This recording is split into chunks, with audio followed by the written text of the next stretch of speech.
the story begins. The fairy tale did not end here. The real story was just beginning. The swan was now the most magnificent creature on the lake. But every time it looked at its reflection in the water, it still saw that small grey duckling. Every day, hundreds of animals came to meet it, but no one ever asked who it really was.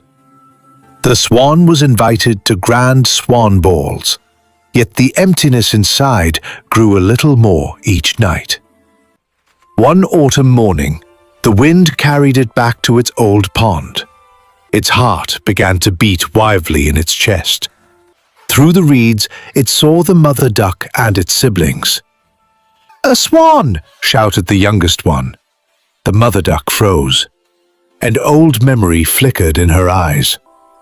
You can't be that poor little duckling." The sun made the swan's feathers glow like gold. "I am," it said softly. The siblings looked at one another in disbelief. "Impossible!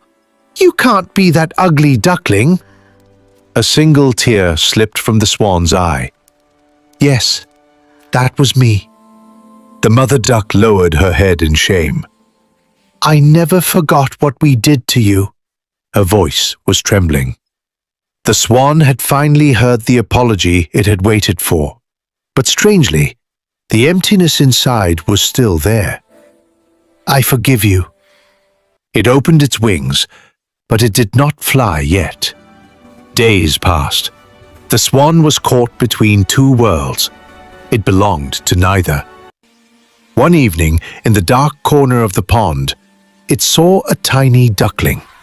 The others were calling it Ugly Duckling. The swan's heart tightened as it glided closer. "Don't be afraid. I understand you." "You can't understand me," said the duckling. "You're so beautiful." The swan lowered its head and whispered its own story. "So, you were different too?" Hope slowly lit up the duckling's eyes. "Yes," said the swan, "and that difference became my true strength." The next day, it visited the duck family one last time. There was only peace in its heart. "I'm not angry with you," it said, looking up at the sky.